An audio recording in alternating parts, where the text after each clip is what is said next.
Hi, I'm Lori. And I'm Kevin, and this is No Longer Ashamed. We are survivors of childhood sexual abuse. And we're here to share with you that if you're a survivor, you don't have to be alone. Our logo is a salamander, and the reason is a fire salamander can survive a fire, and you have survived a fire.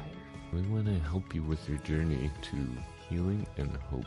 We are all survivors together, and we walk this journey together, and you are not alone. By telling our stories, we are hoping that you will have the courage to share your stories as well and find your voice.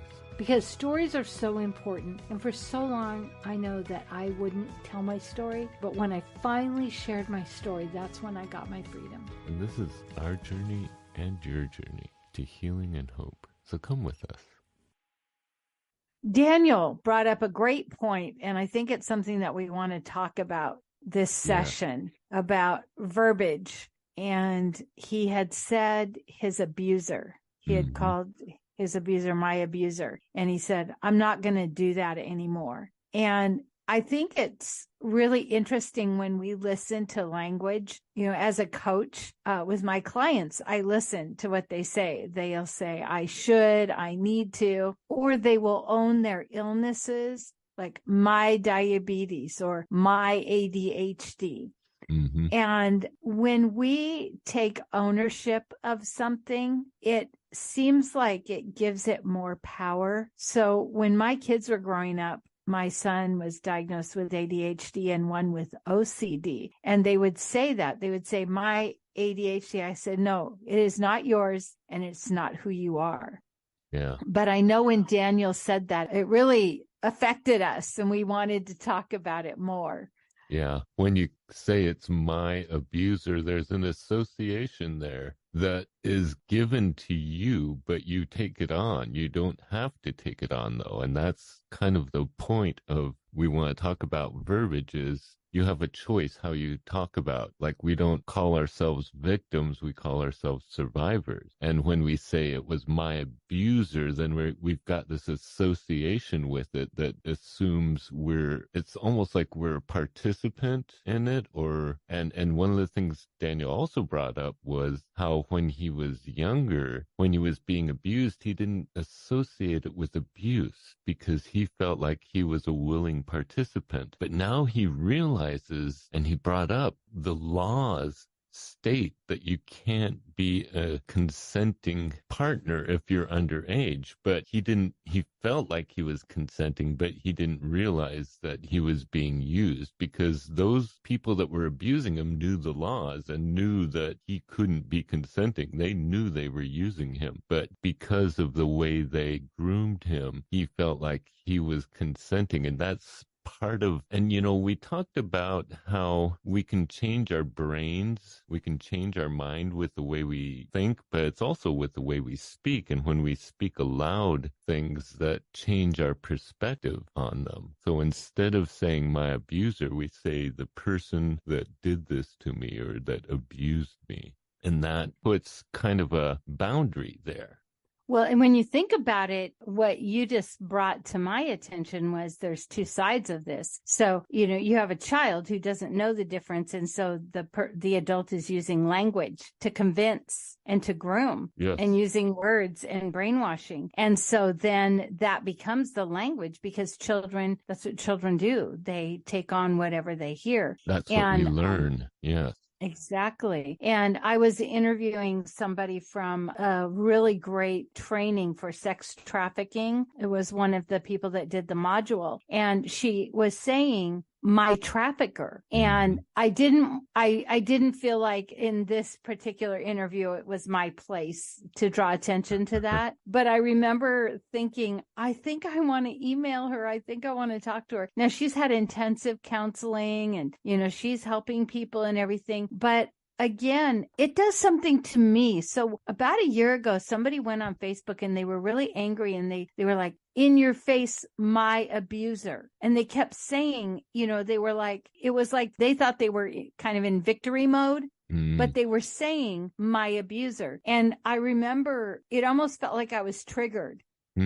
I was at work. I saw it on Facebook and I feel like I just sort of checked out. And it wasn't until later that I recognized that it was those words and it was how disjointed it was. It was kind of like an FU, my abuser. And it was like, no, you can FU if that's what you need to do, but you don't get to call them yours. Yeah, you need to call them the person that did this to me. Yeah. To separate, the trafficker, to have abuser. That separation. And that's the important part of this, is we're trying to have that separation between what happened to us and who we are. Right. And I like the distinction you said, we're not victims, we're survivors. And Dr. Caroline Leaf always says our mind can change our brain. And in the Bible, it says to take every thought captive. And when you think of this on a deeper level, when you're going through recovery, or, which recovery is circular, it doesn't end. It's not linear. You don't go from A to Z. It's like you keep circling around and around. And, as we learn and as we grow and we take thoughts captive, we start to recognize the power that we're giving people. And, we talked about this when we choose not to forgive, we're giving that person power in our head. And so it is really interesting, the connection of our thoughts and our words. And when we really start to pay attention to them, and I think even like I teach recovery coaching. And so in the beginning, I talk about should, and I say, I just want you to pay attention to should this week, and then all of a sudden people start recognizing how many people are telling them what they should do and how many times they're telling themselves what they should do, which they won't do because they should do it. Our language has so much power. Yeah. And the language we hear in our head is so important. And that's why it's so important to speak aloud the language we want to hear in our head, the language we want to be changing our brain to think. It almost starts with the way we speak sometimes, when we're changing that tape in our head, the tape that said we were consenting, or, it was my fault too, or I wanted it, and so forth. When we change that by speaking it aloud, it changes in our head. So we have to pay attention to the words we say, because they do affect us.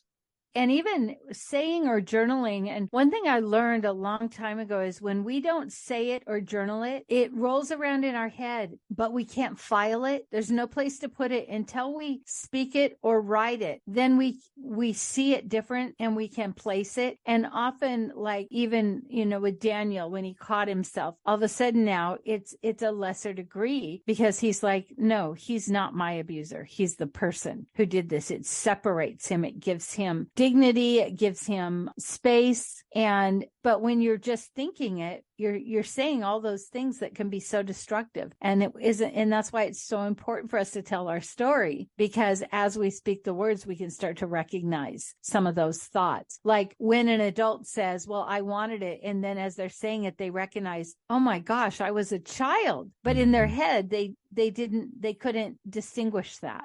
Yeah. And also to recognize, there are the things that we did as a result of being a survivor that maybe we're not proud of, but we did them as a result of our way of coping. And rather than blaming ourselves for that for so much, I mean, yes, it's important to realize that we need to take ownership of that behavior and change it. But rather than blame ourselves, like I've often said, I wrecked most of my growing up using drugs and alcohol and stuff when I was younger. And rather than just saying I wasted my life, saying that I had to do these things to cope. This was how I had to get through this. I got through it by doing drugs and alcohol in order to numb myself. But that kind of takes the guilt out of it.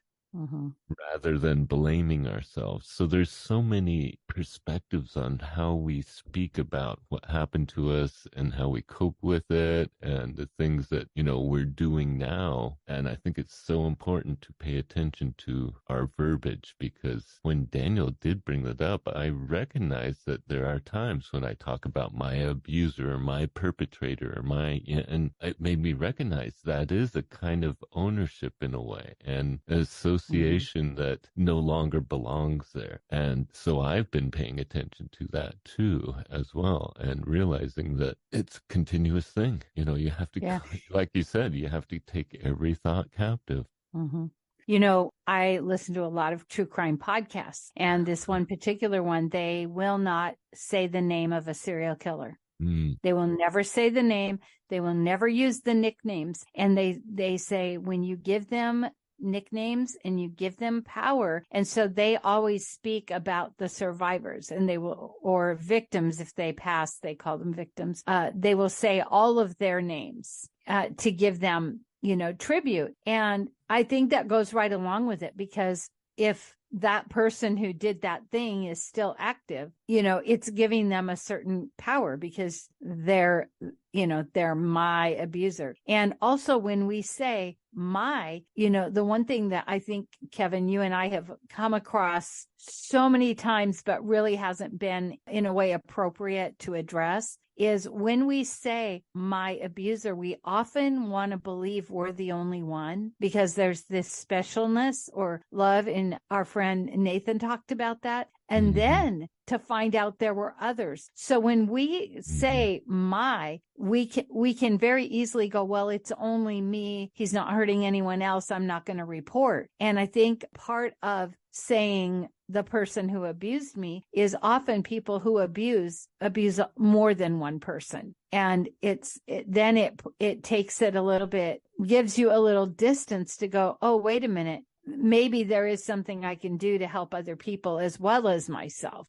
Yeah, again, there's that association, which denotes a relationship. And like you said, Nathan talked about, and so did Daniel, about how he thought he was the special one. He thought the person loved and cared for him. And it was a special thing until the person was prosecuted and found out that he had been doing this to hundreds, possibly, of other victims. And so when we call it, we kind of name it mine, we're claiming that, and we're claiming this relationship. And that's it's really important to separate from that, I think. Yeah. I think it can be a real hindrance to recovery. Yeah, because we're hanging on to that association.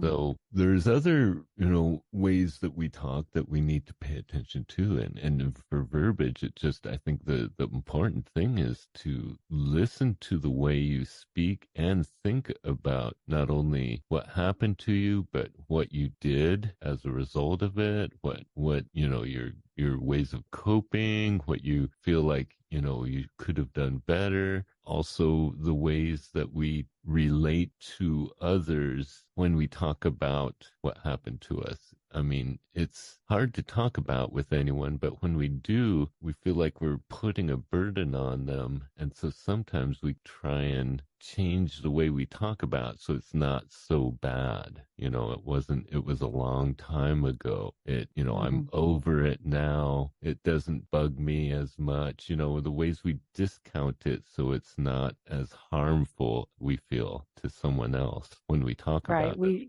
We try to take care of person. It occurred to me how something you said about, even our self-talk. So we will take the language of the person who abused us. So for me, I would call myself what they called me. You're an idiot. You don't do anything right. You're so stupid. And I remember one day when I finally recognized that I had gone out to feed the horses. I had left my keys in the car along with my dog. And when I went to go get back in the truck, of course, my dog was so excited to see me. And old days, the little lock that you just push down, put his paw on the lock and locked me out of my car. And I was like, you're such an idiot. You do everything wrong. All this self-talk, And I remember I must have been reading a book or something because I went, wait a minute. I'm not an idiot. I don't do everything wrong all the time. I don't mess everything up. Yeah, this is before cell phones. This is not a great situation. I'm stuck in the middle of a field with, my locked out of my car. But, I started to recognize how I would beat my own self up. The person who abused me didn't have to do it anymore. I did it. I followed through. And we are the worst to ourselves, and we are the biggest bullies. Yeah. We have to listen to our self speak because a lot of that has been taught to us. Mm-hmm. Learned it from someone who was telling us these things about us, not necessarily, and we learn to believe them. And so that's why Yeah. it's so important to not only pay attention to how we talk about what happened to us when we're talking to others, but how we talk to ourselves at Yes. times, because we're repeating those things that we were taught. And so we need to learn what we need to unlearn, literally. I mean, it Exactly. takes, we have to learn what we need to unlearn because it becomes so innate. It's what we hear, it's what we think. Yeah. You know, in the very beginning of recovery, of when, you know, first recognizing, you know, what happened, calling it what it is, I remember looking in the mirror and I looked just like the family member that abused me. And it was so difficult. But I learned how to look and to find something, because what would happen is if you look in the mirror and then you wait and hear what you say when you look in the mirror, it's usually pretty awful. Right? Because it's directed at ourselves. And so I had to learn how to sit. I mean, I could put on my makeup, do my hair, but when I had to sit and look at the mirror and hear what I was saying, the terrible things I was saying, then I had to find one thing. And so I looked at myself and I said, I really like my eyes. I'm really grateful for my eyes. And that's all I could do for a while. But I would say it out loud, because that's how you start to change your thoughts and your patterns, is by speaking a different truth. And when you think about a habit, it's just what we do. So we've been talking like this for years and years and years. So now we have to break that habit. And in order to make a habit, it takes 21 days. So it's the same, because you're making a new habit. And so you have to be very intentional about thinking about the words you're saying and then saying them different. And so I think that we've said this before. This is not easy work. It's worth it, but it's not easy. It's so important, and it will change your life, but it is work. It is, and it doesn't necessarily have an end date. You know, you have to keep working. It gets easier. It gets a lot more, I know for me, it's more routine almost. It's just, But that's what you want. You're switching the routine. Yeah. And so, but you still have to, I mean, like I was saying, when Daniel pointed that out during our interview, it made me stop and think and go, oh, yeah, I still think that sometimes, and I still need to pay attention to that. And it made me think about other things that I need to look at, and made me realize how important this is. It's a continuous learning process. Right.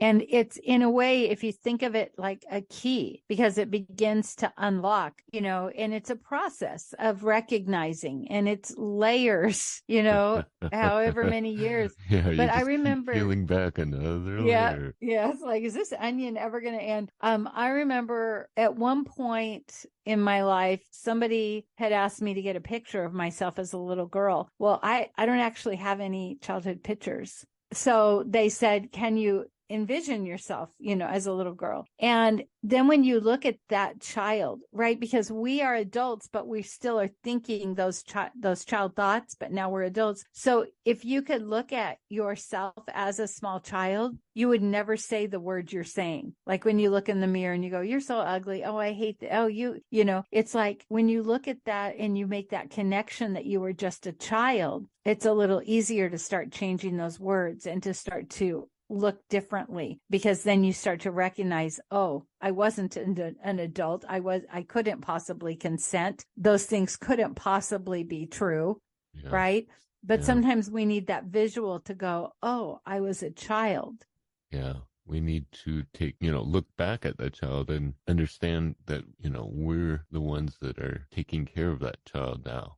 Yeah. Whoever did it before, in many ways, we were screwed up by the people that were supposed to take care of us, or, we're supposed to look out for us, or so forth. But now we're the ones responsible for taking care of that child, which is good because we know what that child needs. And that's sometimes it's really hard to look back at that child. I know for me, it was really hard. So, one of the things too about recognizing it is when you think about how children talk and how as adults we correct them and we correct their language. And so when we think of, in a way, we're reparenting ourselves. And so we're taking those things that were told us and we're saying, is that true? Yeah. You're an idiot. Is that true? When we start to recognize a thought and it's destructive, that then we say, is that true? And then even farther, which I love this activity, is where would you be without that thought? Like if I'm not always thinking I'm an idiot, I might actually think I am smart. Maybe I'm actually a problem solver. Mm-hmm. Yeah. But when our thoughts are so destructive, it gets in the way of everything in our life. Yeah.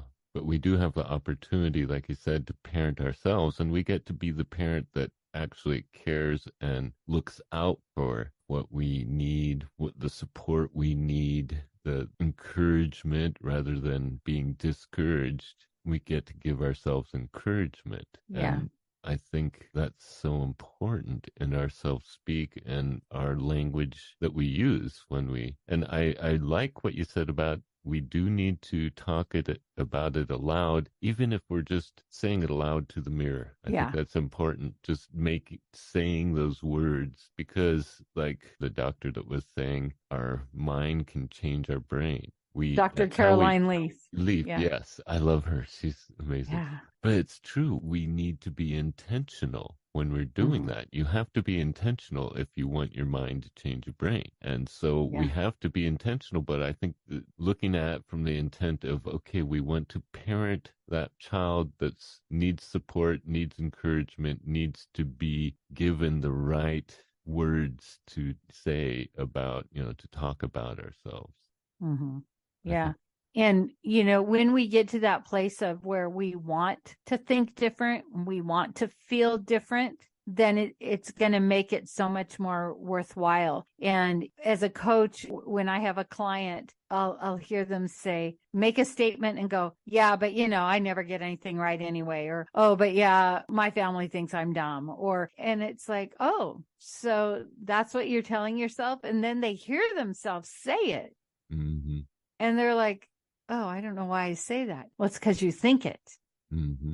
And whatever we think comes out. And that's what our brain does not know right or wrong. Our mind does, but our brain doesn't. So if we say to our brain, oh, I trip all the time, then our brain goes, oh, they like to trip. Let's help them trip. And then the brain starts helping your eyes see things to trip on. So that's how it works. When we're telling ourselves something, our brain thinks we like it. So if we say, oh, everybody hates me and I'm always, then our brain goes, oh, they like it when everybody hates them. Let's look for, ways for them to be hated. And that's how our brain works. So when we start to change our language, then our brain looks for those different things. Oh, everybody loves her. Oh, then your brain starts finding, evidence of people that love you.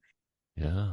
So what are the ways we figure out how we need to change? It takes a conscious effort to pay attention to how we speak and also how we speak to others. And it's funny, I think the important times is when we say something and then we regret it afterwards. That's when it's important to pay attention to it and go, oh, what was I saying? What was I thinking? What was the background that caused me to say that or feel that way or, lash out like that? And then look at that and see how we rearrange that, how we change that to make it, a positive feedback rather than a negative feedback.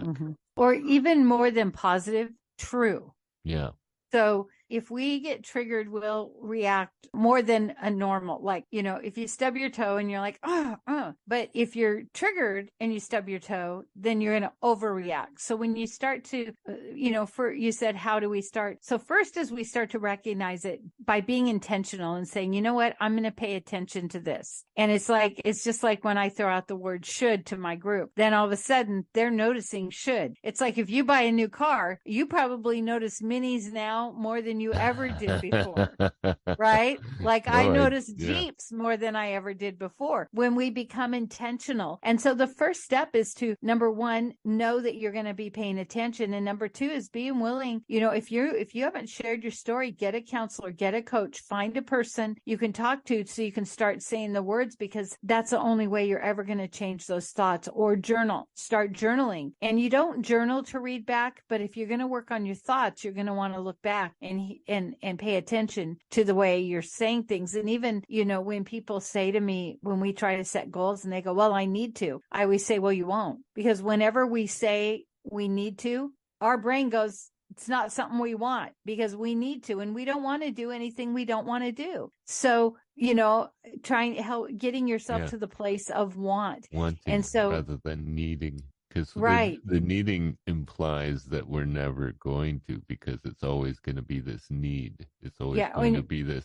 It's lack rather than abundance. Yeah. So it's really paying attention. It's like the first step is like, I might have language. I'm going to start thinking about it this week, and I'm going to talk to someone. Right. And the thing is that we're created for relationship and companionship and friendship. And so when we try to keep all of this inside, it doesn't help. It doesn't serve. And so I feel like the first step is that you tell, share somehow, some way, find a safe place. Even the writing it down, journaling is important, but for like the men who share on Male Survivor, they can do it anonymously, but they can share with hundreds of other men. And so they're putting it out there, and they're putting the words, they're actually making the words real.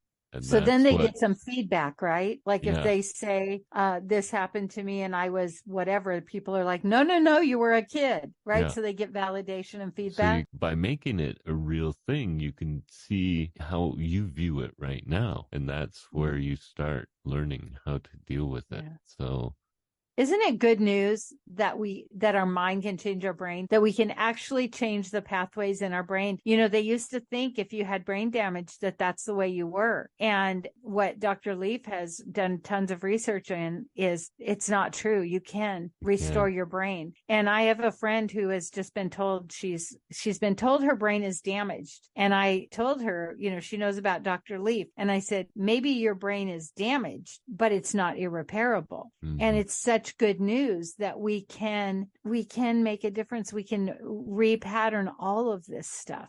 Yeah.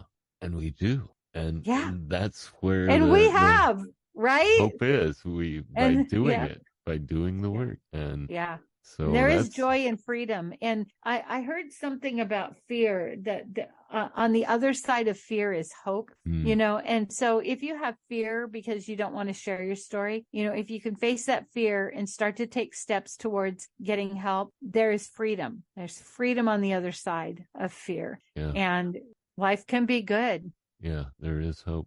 So we're going to change our brains. We're going to be intentional about our words, and we're going to really take note if we're calling an abuser our abuser or my abuser or my trafficker. And even like in domestic violence in a relationship. Pay attention to what that signifies, and if that's true, or if you want to separate yourself from that. That you can. And that's the whole point of verbiage, is just what do you want to change in your mind, in your brain. And how would you like to say it? How would it resonate better with you? Mm-hmm. This heavy stuff, but I'm so glad that we talked about it, because it's something that's just sort of been around the edges of a lot of our podcasts. And, it's like it's come up and I've heard it. And then now that we're paying attention to it, I'm seeing it more and more and realizing how destructive it is. And even me, I mean, I've been working recovery for a long time and I still get my words messed up and I have to correct myself. And I get to correct myself and I get to say it different. So then it helps us reframe everything, which is just a beautiful thing. Well, and it's also illustrating how important it is to tell your story because we're learning from the people we interview. You know, all of us learn from each other, and these things come up that we're not completely aware of until someone else talks about, and then we're like, oh, then we are really aware of it. And Yeah. that's why it's so important to tell your story for yourself, but also for others, because we Yeah. all learn from each other and we all grow from learning from each other. We're all growing together in this. And that's why, you know, as we've been doing this, there's been a lot of learning in my own process. Mm-hmm. So, yeah. We're lifelong learners. So that's it for today. We are going to have a prayer time if you want to stick with us. If not, we believe in you. We want to hear from you. We want to hear your stories. If you like this podcast, please rate and review, because that's how other people can find us. And we really want to spread this message. Father, I thank you for all your blessings, especially for the hope that you have given us and the hope that we have found in others, that they have found hope in you and they have found hope in healing. And even though they have been through terrible things and had terrible hardships in their lives, they have found hope in the healing process. And it's just given others so much to look forward to grow towards. And Lord, I just pray that you would continue to help us all grow as we speak our truths and we turn to you, Lord, for healing, and we turn to you for truth and for your Holy Spirit to guide us in this, and that you would lead people to their truths, and that they don't need to be ashamed or don't need to have guilt in what's happened to them, but they can turn to their truths and be proud of who they are and be proud of what they've gone through as far as how they've survived and how they've learned to thrive. Lord, I just pray you would continue to guide us and lead us to those that need your guidance in their lives and your love in their lives. In your name I pray. Father, I'm so grateful for the Bible. And, you know, it tells us to take our thoughts captive, to forgive, to tell our story. I mean, the New Testament's all about story. Actually, the whole Bible is all about stories. And Lord, I thank you that even though we may have suffered, and so many people suffer, Lord, that there is camaraderie in that, there is healing and there's freedom and there's actually strength and power, Lord. And when we are able to take, you know, those things that we suffered and turn them around for good, you know, it serves everyone. And Father, by opening up and sharing what we've been through, it's really, like Kevin said, can help other people besides ourselves. It can help other people. And I know, you know, just different people telling their stories has really impacted me. So I just pray that somebody who's struggling right now, that's afraid to tell their story, you will help them have the courage, the wisdom, the strength to just reach out, to find that one person or the Male Survivor webpage or journal or whatever it takes for them to be able to start this process, Lord. And anyone in the process, Lord, that they'll start to really take every thought captive and be intentional about how they speak and what they say. And Lord, thank you for letting us recognize that our thoughts can encourage or discourage our own selves, which seems so crazy. But thank you, Lord, that we have the power to change our thoughts and to change our brain. And I just thank you that you love us, Lord. And I thank you that you are just willing to work in our lives and to meet us right where we are. In your Son's holy name, amen. Amen.